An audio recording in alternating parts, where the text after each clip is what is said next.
Vispirms visiem klātesošajiem. Šodien man tas gods jums pastāstīt par, es viņu saucu par izlīgumu, jo arī likumā viņš ir izlīgums, un te mums tā to terminoloģija, tad dažreiz tā īsti neiet kopā.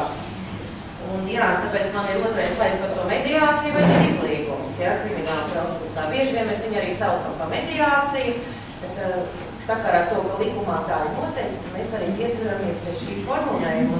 Dažkārt procesa virzītāji arī jūt, ja, tas process ar to gala rezultātu, un faktiski valsts probācijas dienestā mēs tā kā viņu mēģinām arī saukt tā, ka tas ir brīvprātīgs sarunu process, tad cietušo likumpārkāpēju, ja, un kur var neideāli personas starpnieks, tad viņš nekādā gadījumā nav autists, ja, un tad viņš palīdz vienkārši iesaistītām pusēm atrast šo kopējo taisnīgo risinājumu. Un gala protekts arī ir izlīgums, ja, sastāv dokumentu, un viņš arī saucās izlīgums. Un tāpēc varbūt ir dažkārt tāda, nesapratne, ja, tad vai tā ir mediācija, kaut kā visas pazīmes norāda uz to, ka tas process ir mediācija. Un mēs esam arī domājuši par to terminoloģiju, bet pašlaik Tieslietu ministrija teica, ka tas esot ļoti sarežģīti, un viņš iegājas tā izlīgums, labāk saka, pagaidām neaizlieciet. Tad redzēsim, kā mums ies. Tātad, jāsaka, ka tas ir bezmaksas process cilvēkiem, un savā darbā mēs izmantojam tā saucamās taisnīguma atjaunošanas pieejas, ko ir tāds Hovards Zērs, kurš ir faktiski šī taisnīguma atjaunošanas pieejas tāds pamatlicējs, kurš arī definē šo te noziegumu, ka tas ievaino cilvēkus un viņu attiecības. Ja? Un tātad šis fakts arī rosina tādu atjauno šo te taisnīgumu un iesaistot pašu cietušo likumpārkāpēju un arī sabiedrības locekļus, kas veicina gan šie tie trīs atslēgas vārdi, kurus jūs redzat, tātad dziedināšana, izlīgšana un mierinājums visām pusēm. Un te es mazliet, man ir arī tāda tabuliņa, kur salīdzināti procesi, kas ir krimināla process un taisnīguma atjaunojošais process. Gribu teikt to, ka taisnīguma atjaunošana vai atjaunojošais taisnīgums, jūs bieži vien varbūt esat dzirdējuši arī tādu terminoloģiju, arī ļoti dažādi tulko to restorative justice, ja mēs burtiski tulkojam, tad varbūt tas ir atjaunojošais taisnīgums, bet mēs to lietojam kā taisnīguma atjaunošana. Tātad krimināla procesā, ja, tiek apskatīts, apskatām, kurš likuma pants tika pārkāpts, ja, noziegums ir pārkāpums pret valsti. Savukārt taisnīguma atjaunojošā procesā noziegums ir nodarījums pret cilvēkiem un to attiecībām. Tātad, kurš ir cietis noziedzīgu nodarījumu rezultātā? Noziegums fokusēs uz vainas radīšanu. Kurš to ir izdarījis? Savukārt noziegums rada pienākumus, kādas ir cietušā vajadzības. Jo bieži vien cietušais, kā viņam nav nekāda lielā teikšana. Taisnīgums pieprasa, lai persona atzītu par vainīgu un noteiktu sodu, tātad kādu sodu viņš ir pelnījis. Bet savukārt taisnīguma atjaunošanas procesā iesaista, kā es jau minēju, gan cietušos likumpārkāpējus sabiedrības pārstāvjus, lai kopīgi meklētu šos risinājumus un meklētu kopīgu atbildību. Tātad, kopīgi atbildētu par to, kas ir noticis. Tātad, kā atbildība tā ir? Ja pirmajā procesā mēs fokusējamies vairāk uz likumpārkāpēju un viņu sodīšanu, tad savukārt taisnīguma atjaunojošā procesā mēs fokusējamies uz cietušā vajadzību. Un uz to, lai likumpārkāpējs, protams, uzņemtos arī atbildību, lai viņš arī sāktu domāt, ja, kādā veidā viņš var atdarīt. Tie galvenie pamatprincipi, kurus mēs arī ievērojam savā darbībā, ir personīga brīvprātīga dalība visām pusēm. Noteikti piedalās likumiskais pārstāvs, ja iesaistās nepilngadīgais, izņemot tos gadījumus, ja nepilngadīgais ir cietušais, tad gan var piedalīties vai no vecāki, vai no kāds vājumtiesas pārstāvs, bet katrā gadījumā likumpārkāpējiem ir pašam jāpiedalās. Un kā viena svarīga lieta, ka likumpārkāpējs atzīst to, ka ir nodarījis šo te noziedzīgo nodarījumu, lai varētu atjaunot šo taisnību. Savādāk jau nevar atjaunot, ir bieži gadījumi, ka atnāk cilvēki saka, mana vaina vēl nav pierādīta, bet es vēlos piedalīties izlīgumā. Un tad mēs tomēr šādus procesus nevaram, ja viņš neatzīst. Ja? Viņš var iet pie notāra, varbūt, ja tur ir tikai kaut kāds naudas lietas, varbūt viņš var tiesā arī līk. Tātad ir svarīgi arī, ka nav domstarpība par nodarījumu faktiem. Viņiem ir iespēja kurā brīdī atteikties no dalības izlīguma procesā, ja starpnieks ir procesa vadītājs, nevis tiesnesis vai psihoterapeits. Tiek ievērota konfidencialitāte. Vienīgi beigu rezultāts, ja puses izlīgs, tad tiek sagatavots izlīgums, kurš tiek nosūtīts arī procesa virzītājiem. Ja puses neizlīgs, tad ir tāda vispārīga teksta vēstulīte, kur tiek paziņots, ka puses nespēja rast šo te vienošanos. Un procesu noteikti vada apmācīts starpnieks, mēs arī saucam kā pēc likumus, ir starpnieks, mēs mediātors, un tad starpnieks noteikti arī ievēro savus ētikas principus un izlīgumu var organizēt par jebkuru noziedzīgu nodarījumu, arī par smagiem noziegumiem. Es te gribu oponēt pirmai runātāji Viktoriju, ka lasīja studentu darbu, kad es domāju, ka mēs arī vadam arī smagās lietās šos te izlīgumus. Viņi nav tik daudz, protams, bet katrā gadījumā visi nevar visu vadīt. Tur ir obligāti tomēr jāskatās šī te starpnieka kvalifikācija un cik lielā mērā viņš tomēr var uzņemties kaut kādas smagas lietas vadīt. Mums ir bijuši gan ar slepkavības mēģinājumi un ir bijuši laupīšanas mēģinājumi, kas smagi nozīmes. Mazliet vēlāk es jums arī pastāstīšu par konkrētu gadījumu. Jūs arī redzēsiet. Tātad mums ir arī, pirmās apmācības mums bija 2005. gadā, tā sākās mūsu prakses izlīgumā, un mēs cieši sadarbojamies ar Norvēģijas Nacionālo mediācijas dienestu, kuri mūs arī apmācīja. Un viņu modelis ir tāds, ka viņi savā darbā iesaista brīvprātīgos starpniekus, ko arī mēs esam uzsākuši darīt. Un tad arī 2005. gadā mums notiek pirmās izlīguma sēdes. Un 10. gadā mūs apmācīja Norvēģi arī kā vadīt izlīguma sanāksmes jeb konferenciju. Tā ir tāda īpaša metode. Faktiski viņi ir arī tas pats izlīgums, tikai mazliet viņi atšķirās, to es arī mazliet vēlāk pastāstīšu. Un šo metodu vairāk izmantojam darbā tieši ar nepilngadīgajiem. Uz doto brīdi tad mums starpnieki ir gan dienesta amatpersonas, gan arī brīvprātīgie probācijas darbinieki, kas šeit ir pietiekami daudz, arī ir klātesošie, kas ir arī visās biedrībās darbojās un grib strādāt un darboties. Tad šobrīd ir 30 tādi cilvēki, un mēs viņus certificējam uz 2 gadiem. Un ko es man jāpiedod? Jūs esat daudz, es te neskaidri, jūs tagad konkrēti. Par cik mums šobrīd nav tik daudz līdzekļu, lai veiktu tiešām tādas ļoti kvalitatīvas apmācības, mēs esam šogad mēģinājuši organizēt e-mācības, kur teorētisko daļu atgūst e-veidā, jā, un tad sūta mums atbildes, un tad mēs tā kā analizējam, cik tos punktus un tā tālāk. Un tad ir klātienes mācības, kur konkrēti jau izspēlējam izlīguma tās sēdes un izlīguma sanāksmi. Bet mans novērojums tomēr ir tāds, ka šos starpniekus tomēr jāapmāca klātienē, jo tad var redzēt mēram, kā viņi darbojās, jā, un vismaz man izskatījās, ka tās 2 klātienes mācības ir tiešām pamaz.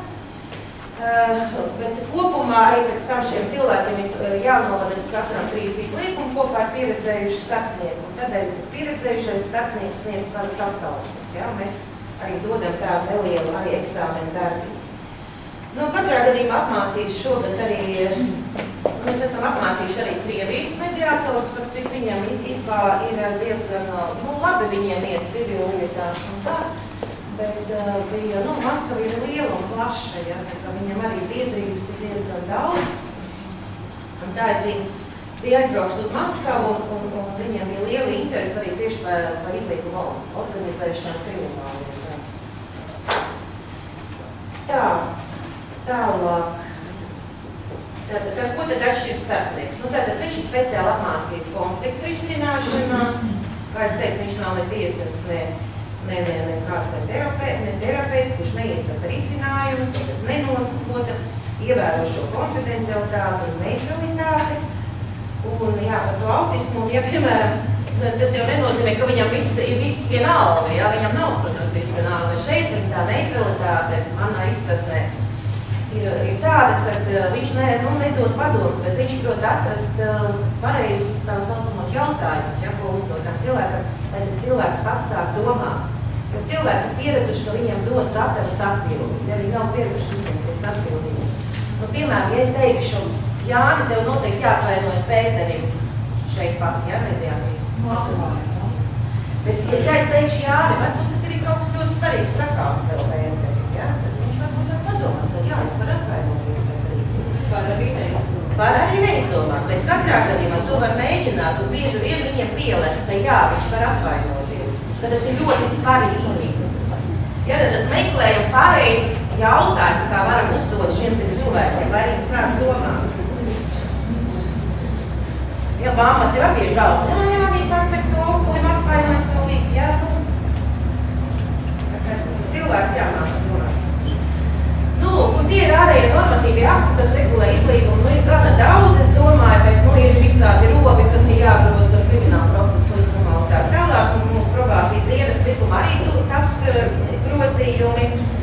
Tad mēs mazliet arī nodefinēsim savādāk to izlīgumu. Un tātad tur ar likumā ir teiks, ka mēs apmācam tātad starpniekus, sadarbojamies ar procesu virzītājiem un popularizējam.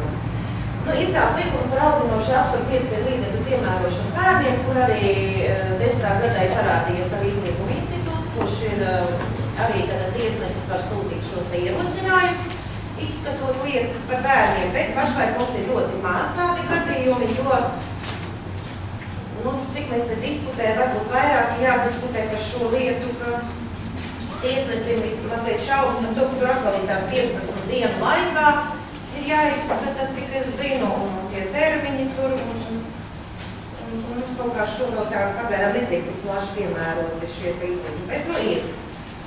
Tātad mums ir arī ministra kabineta noteikumi, kur mēs atrunājam, kā mēs certificējam šos brīvprātīgos probācijas darbiniekus. Te arī mēs grozīsim un būs mazliet arī stingrāk. Tātad mums ir arī kārtība, tātad, kā mēs organizējam un katram šos izlīgumus ar starpnieku palīdzību, un arī mēs dodam tādu tā kā atlīdzību, varbūt vai iztērētajiem brīvprātīgajiem līdzekļiem par to, ka viņš ir zvanījis, braucis, rakstījis, ja, iztērējis savus līdzekļus. Ja.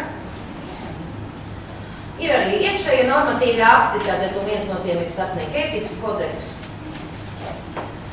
Un tad varbūt par to, tad ir izteikts izlīgums. Un šobrīd sākās mums tā lielā dišķibele, un vajadzēja funkcijas griezt un kaut ko nogriezt, un man liekas, tas īpaši prātīgi grieziens nebija, ka tiesas stadijā ir, nu, nedrīkst jāorganizēt. Bet kopumā mums iepriekš arī maz tik daudz nebija šie izlīgumi no tiesām. Tad, manuprāt, nekāda liela ekonomija nesanāca. Tātad atkārtošos vēlreiz, jā, par to personu, kur izdarījis noziedzību nodarījumu atzīst šo izdarīto, bet šim faktam nevajadzētu arī kalpot par to vainas atzīšanu pie tiesvedības. Tas gan nekur nav noteikti, un tā tas būtu pēc rekomendācijas, tas arī iespējams ir kaut ko jāliek priekšā likumā. Tātad, un puses izteikuši šo te brīvprātīgo dalību. Un sākam mēs izlīgumu organizēt, kad saņemam pieprasījumu no policijas, prokuratūras, no tiesas. Es teicu, ka jā, būs atjaunot šī funkcija no 1. janvāra nākamā gada. Un tad saņemam ierosinājumu no tiesneša un arī sākam izlīgumu organizēt, tad saņemam iesniegumu no cietušā vai likumpārkāpēja vai likumiskā pārstāvja. Nu, un tad skaidrs, ka mēs arī informējam par to procesu virzītāju, lūdzam vienas vai otras puses kontaktinformāciju un pieliekam klāt kā kopiju šo te iesniegumu, lai procesu virzītāju zina, kā ir izlīgums. Tātad pušu tiesības ir jebkurā brīdī atteikties no dalības izlīgumā. Viņi var pieprasīt arī pārtraukumu procesā, ja viņi noguši, arī pats starpnieks var ierosināt. Tātad atlikt izlīgumu sēdi arī uz citu datumu, ja to atļauj laiks.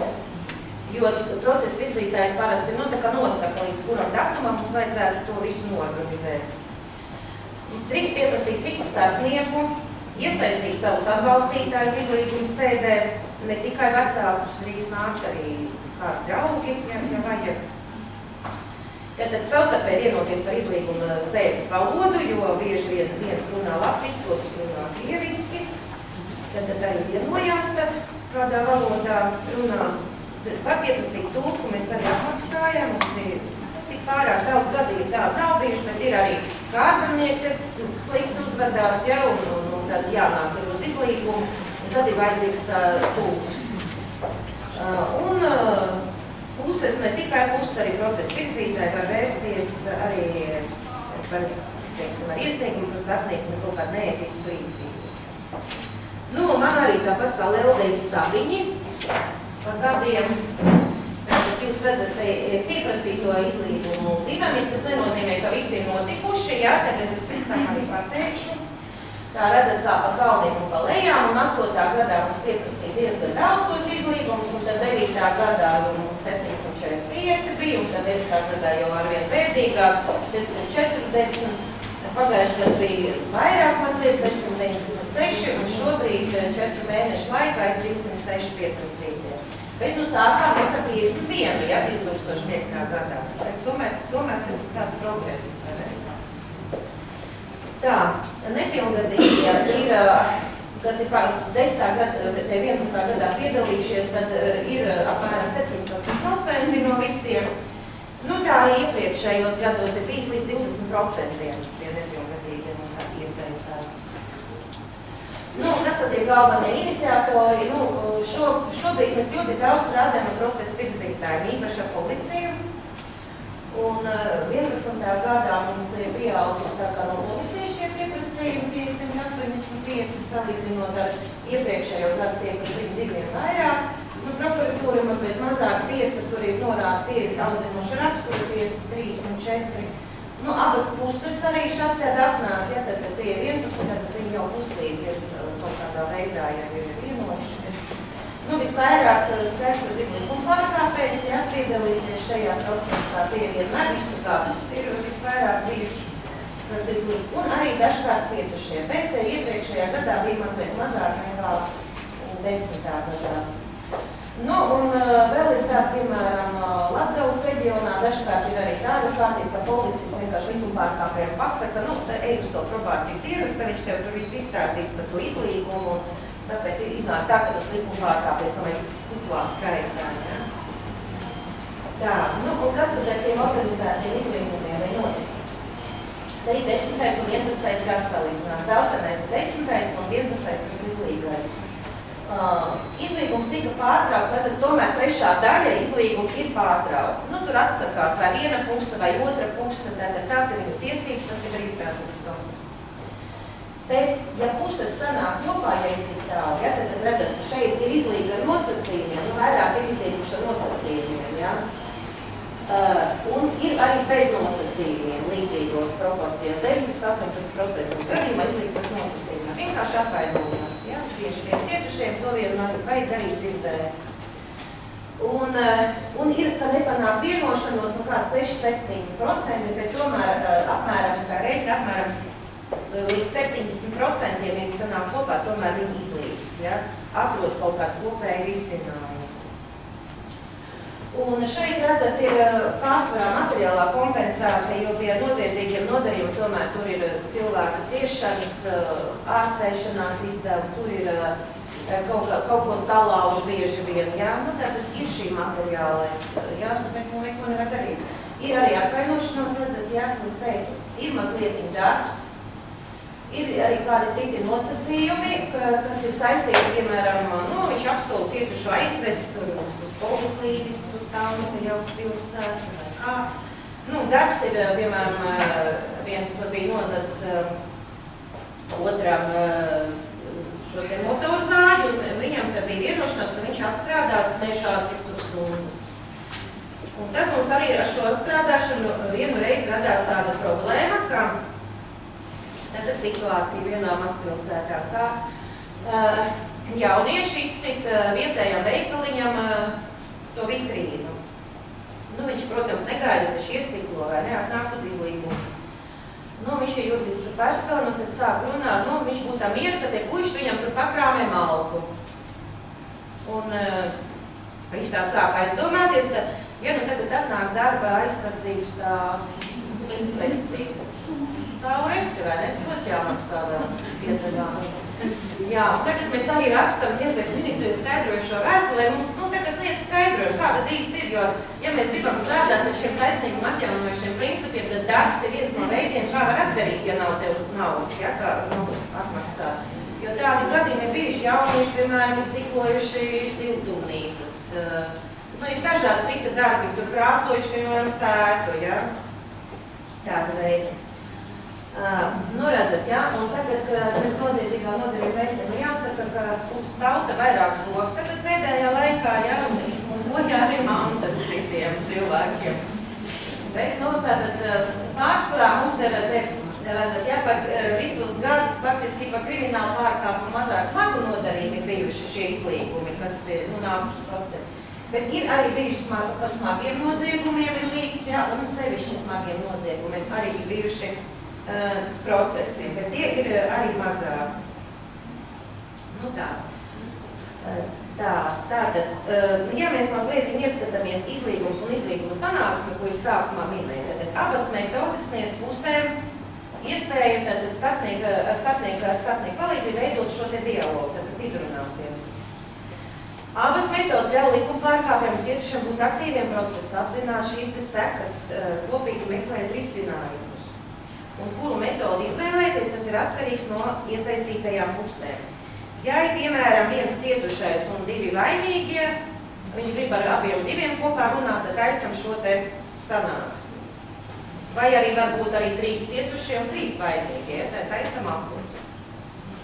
Nu, ja viņi to grib. Ja ne, tad taisam izvēlamies šo te izlīgumu, kur ir mazliet, nu, apmēram runājam pēc šādas schēmas, tad izrunā sākumā par pagātni, kas notika, tad, lai vienotos, lai būtu, nu, kopīgs redzējums uz notikumu. Tālāk, tagadnē, nu, tad jau tur vairāk tas ir emocionālāks process, tur runā par sekām, kā tas ir katru no viņiem ietekmējis, jo arī likumpārkāpējs ir ietekmējis. Likumpārkāpēji ir ietekmējis šis gadījums, katrā gadījumā. Un tātad nākotnes posmā tad cilvēki meklē šo te risinājumu gatavību, ko darīt. Un šeit var tad atgriezties par tiem posmiem un tagad daudz plašāk diskutēt. Un šīs apmēram tā izskatās, un te var arī, protams, būt arī atbalstītāji, bet viņi nav tik aktīvi šajā sarunā. Bet te runā cietušais un likumpārkāpējs aci pret aci vairāk. Un starpnieki var būt arī 2. Izlīguma sanāksme, tā ir vairāk, tad iesaistās plašāks dalībnieku skaits, ko ir ietekmējis noziedzīgs nodarījums. Te var būt arī, nu, ja nepilngadīgi arī vecmāmiņi, vectētiņš ir ļoti, ja vajag, ja grib runāt. Tad iespēja iesaistīt personas, kuras ir nozīmīgas, lai varētu veiksmīgi atrisināt radušo situāciju. Mūsu sarunās šajās ir piedalījušies arī sociālajie pedagogi, vienreiz arī bija policijas darbinieks, bet ar tādu mēģi nevis, lai lasītu morālis, bet lai vienkārši izstāstītu par sekām, kā būtu, ja nebūs šis izlīgums un kas būs tālāk, ja būs tāda veida uzvedība. Tā bija konkrēti zādzības no drēbu veikaliem, ja, jaunieši ies un bojā drēbes, ozolu, un tāds mums bija piedalījās 11 cilvēki tajā palīdzi. Nu, taču saruna notiek pēc scenārija un tiek uzdot ļoti konkrēti jautājumi visiem pēc kādas. Sākam sākumā ar vainīgo un tad pakāpeniski, tad tur iet cietuši atbalstītāji un tā tālāk. Jo, ja ir diezgan daudz cilvēku un iziet no kontrolas, ja tā saruna, tad viņi var palikt tiešām nekontrolējami. Tātad, nu, un skaidrs, ka tas arī var stiprināt šīs savstarpējās attiecības, īpaši tad, ja vecāki izprot to situāciju, kādam tad mans bērns ir pievērsis uzmanību tādā negatīvā veidā, ja, sev. Tad bieži vien saka, ai, viņiem tur nav ko darīt, tur slikti draugi, ja, un šitā. Nu, un tad varbūt arī dažkārt nepanalizē, ka tomēr kaut kāds ir cits iemesls.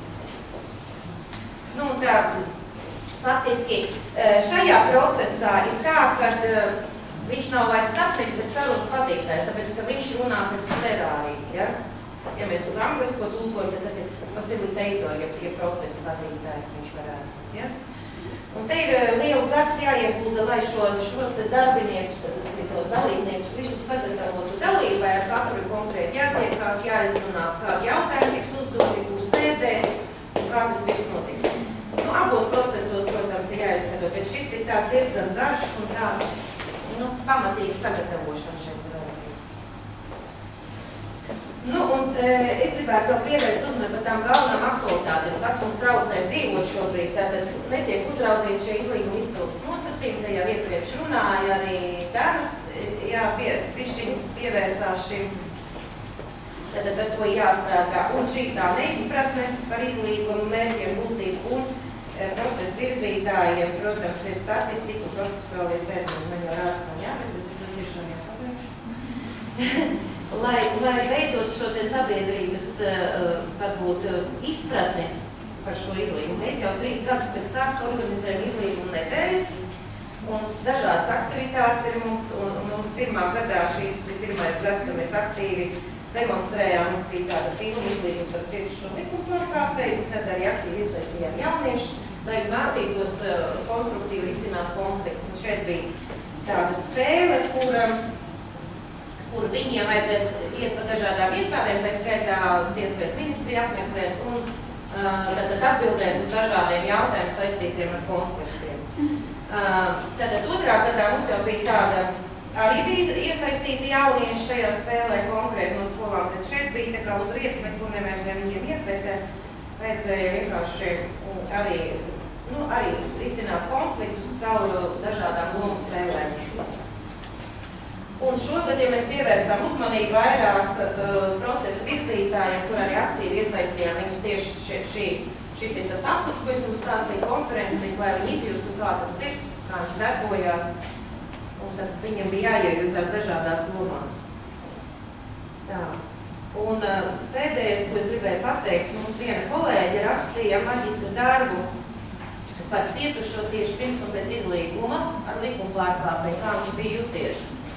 Un tad tika veikts kvalitatīvais pētījums, kur tika uzdot jautājumu cietušajiem, tad kā viņi jūtās izlīguma procesā pirms un pēc izlīguma, kas ir mainījies pirms un pēc izlīguma un ko viņi sagaida no nākotnes. Un tas bija uzdots tikai pēc izlīguma.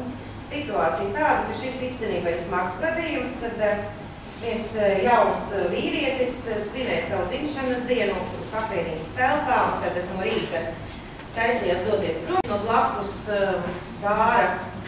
Iznāca vēl tur pariņš jaunieši, un viens bija viņam tā kā pamatīgi iesitis, un bija pārlauž žoklis un izsistīja 2 zobi. Un tad viņš, tā kā tie bija no armijas puiši laikam, tā viņš esmu saprats. Un viņš bija tas, kas ierosināja šo te izlīgumu procesu. Un viņš teica tā, ka viņš grib ātrāk tikt ar to galā, lai tas nebojā nervus, lai viņš var ātrāk to visu aizmirst, jā. Tad viņam ir šī te negatīva emocionālā trauksme. Un sākumā viņam nebija pārunāt, tad motivācija nebija pārunāt šo notikumu ar vainīgo, bet gan tikai satikt un izteikt savas vajadzības un noslēgt šo te izlīgumu, lai varētu saņemt arī kompensāciju pārsteigšanos. Un tad viņam bija arī trauksme par to, ka viņš bija satraucies par šo pašu procesu, jo īsti nezin, kā tas notiek, un šeit ir ļoti svarīgi, ka starpnieks arī nomierina un izstāsta vēlreiz, kā tas notiks. Un tad, kad beidzās šis izlīgums, tad viņš teica tā, ka viņš pašlaik tiešām jūtās atvieglots, un viņš domājas, ka tas notiks daudz sarežģītāk, un bieži vien jau mēs arī paši, ka ejam uz kaut ko nezinām, arī uztraucamies, vai ne, ir stress un vispārējais, kur nu vēl satikt to pārdarītāju. Tātad, un viņš arī uzskatīja, ka šis puisis arī bija pretimnākošs, un ka viņam izskatījās, ka viņš patiešām nožēlo. Un tagad viņš jūtās daudz labāk nekā iepriekš. Un viņam bija tomēr svarīgi šī atvainošanās, jo viņam tā nelikās pirms tam, ka šo atvainošanos dzirdēt ir patīkami.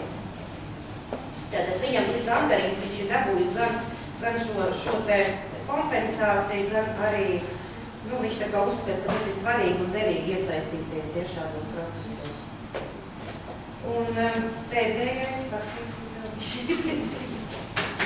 Un kopumā mēs tomēr cenšamies noskaidrot cilvēku no tā saucamās atsauksmes, par dalību procesā.